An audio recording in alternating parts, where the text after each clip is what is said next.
2. The Kinkel Affair, with its fourth number, which appeared in April, 1850, the Neue Rheinische Review ceased to appear regularly, and a contributory factor was undoubtedly a short article which appeared in this number. Its authors prophesied that the article in question would cause general indignation amongst sentimental swindlers and democratic demagogues. It was a brief but annihilating criticism of the speech, delivered in his own defense by Gottfried Kinkel on the 7th of August, 1849, as a captured volunteer before a court-martial in Rastatt, and which he had published in a Berlin newspaper at the beginning of April, 1850. Objectively considered, the criticism was absolutely justified, for Kinkel had abandoned not only the revolution, but also his comrades in arms, before the court-martial, which had already sent 26 of his comrades to their deaths in the barrack square where they had died gallantly.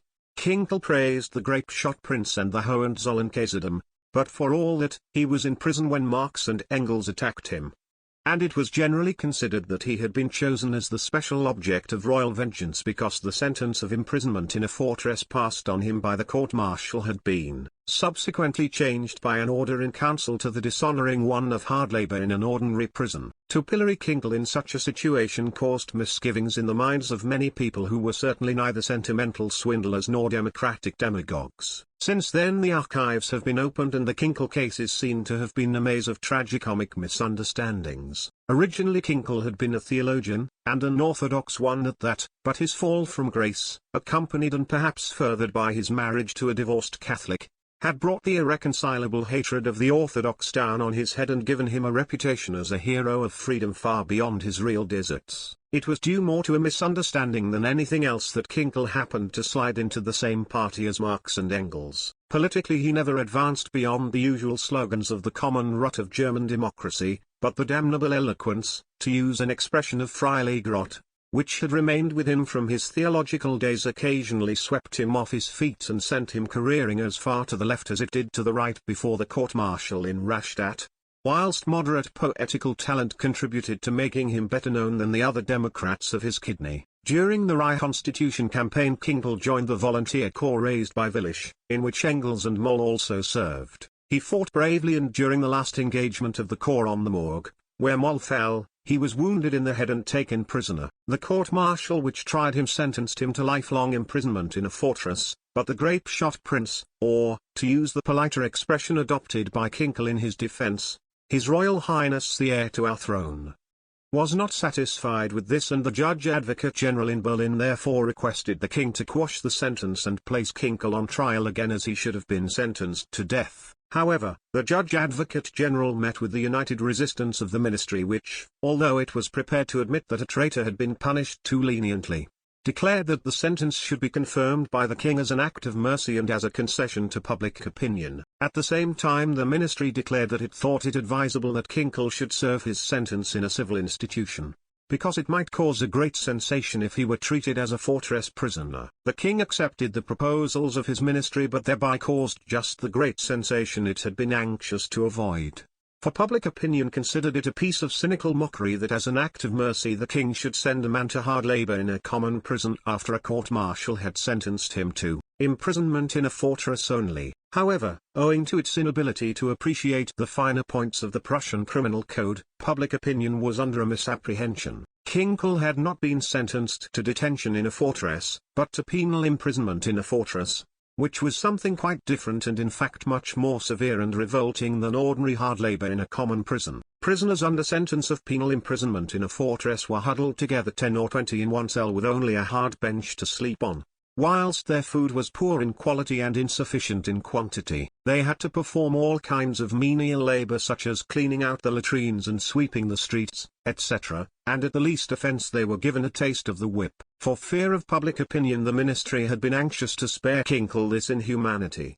But when public opinion misunderstood the situation the ministry did not dare to admit its own humanitarian motives for fear of the grape-shot prince, and it therefore left the king under a suspicion which was bound to damage his reputation and which in fact actually did so in the eyes of all well-meaning people. Under the impression of this unfortunate failure the ministry was anxious to avoid any further sensation. As a result of Kinkel's prison experiences, but its courage went only as far as ordering that under no circumstances should Kinkle be subjected to corporal punishment. It would also have liked to free him from the necessity of forced labor, and it suggested to the governor of the prison in Norgard, where Kinkle was first sent, that he should take this action on his own initiative. However, the old bureaucrat turned a deaf ear to the suggestion and carried out his instructions to the letter, putting Kinkle to the spooling wheel. This again caused a great sensation, and the song of the spinning wheel appeared and was declaimed with great gusto all over the country, whilst pictures of the poet at the wheel were sold everywhere. Writing to his wife, Kinkle declared, "The factional struggles in the play of fate are approaching madness when the hand which gave the German nation Otto der Schutz now turns the spooling wheel." However, the old experience that the moral indignation of the Philistine usually ends in absurdity was soon confirmed. Alarmed by the general indignation and having more courage than the ministry, the local authorities in Stettin ordered that Kinkle should henceforth be occupied with literary work only. Whereupon Kinkle protested and declared that he would prefer to stay at the spooling wheel because light physical work permitted him to let his thoughts run freely, whilst copying all day long might affect his chest and impair his health. The widespread opinion that Kinkle was being treated with particular severity in prison at the instructions of the king was therefore incorrect, though naturally he had quite enough to put up with. The governor of the prison, Schnutschel, was a strict bureaucrat, but he was not inhuman. In addressing Kinkle he always used the familiar form du, but he granted him as much time as possible in the open air and showed a sympathetic understanding for the ceaseless efforts of Frau Kinkle to secure release of her husband. In May, 1850, when Kinkle was transferred to the prison of Spandau, he was granted the formal see, but he was compelled to submit to having his hair and beard shaved off.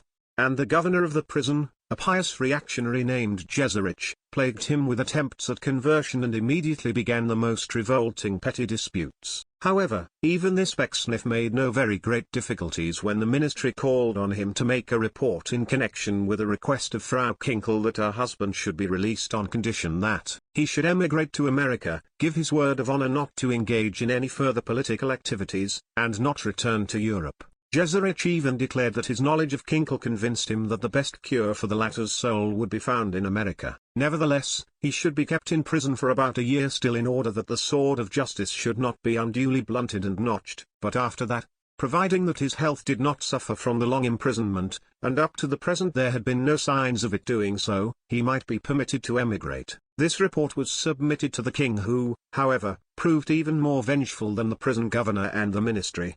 And the All-Highest decided that Kinkle should not be released after 1 year because he had not been sufficiently humiliated and punished. When one considers the personal cult which was developed in connection with Kinkle at that time, it is easy to understand that it must have aroused disgust in men like Marx and Engels, for Philistine sideshows of that sort were always hateful to them. In his articles on the Reich Constitution campaign, Engels had already written bitterly of the fuss made about the educated victims of the May insurrections, while none bothered about the hundreds, even thousands, of simple workers who had lost their lives in the fighting, who were rotting in the underground cells of Rastatt or were compelled to eat the bitter bread of banishment down to the last miserable crust in poverty and privation. However, even apart from this, there were many men amongst the educated victims who were being treated far worse than Kinkle, and who nevertheless bore themselves with far greater manliness without anyone growing indignant at their fate. There was August Rockel, for instance, who was certainly no meaner intellect than Kinkle. He was brutally maltreated in the prison of Waldheim and even subjected to corporal punishment. But even after 12 years of such martyrdom, his torturers could not force him to beg for mercy by as much as the flicker of an eyelid, so that, helpless in the face of such indomitable and manly pride, they were finally compelled, so to speak, to eject him from prison. Rockel was by no means the only one who showed such steadfast manliness. In fact, of all the prisoners, Kinkle was the only one who did public penance when, after a few months of by no means intolerable imprisonment, he caused his speech in his defense at Rastatt to be published. The bitter and ruthless criticism to which Marx and Engels subjected it was therefore thoroughly justified. All the more so as they could say with truth that far from harming Kinkle's position, their attack had improved it. The further development of the affair showed that they were right. The hero worship of Kinkle caused the bourgeoisie to loosen its purse strings, so much so in fact that it was possible to bribe one of the officials of Spandau prison, and in November, 1850, Kinkle was rescued by Karl Schurz. That was His Majesty's reward for his vengefulness. Had he permitted Kinkel to emigrate to America and accepted his word of honor not to take any further part in politics, Kinkel would soon have been forgotten, as even the prison governor Jeserich realized. But, thanks to his successful escape from prison, Kinkel was now a thrice-lauded agitator, and the king had not only to pocket the damage, but also to swallow the resultant mockery. However, the king determined to revenge himself in a royal fashion. The report of Kinkel's escape gave birth to an idea which even he was honest enough to admit was ignoble. But he nevertheless instructed Manteuffel to make use of the valuable personality Stieber with a view to discovering a conspiracy and punishing its authors. Stieber already enjoyed such general contempt that even the police president of Berlin, Hinkelte, whose own conscience was elastic enough in all truth when it was a question of persecuting the political opponents of the state, protested against the man's re-employment in the police service. But all to no purpose, and Stieber was given a free hand to show what he could do. The result was the Cologne communist trial with its background of theft and perjury. This piece of official criminality was a dozen times worse than the Kinkel affair and far more infamous. But it is not on record that the worthy petty bourgeoisie of Germany gave vent to any particular indignation at it. Perhaps this pleasant tribe was anxious to prove how thoroughly Marx and Engels had seen through its hypocrisy from the beginning.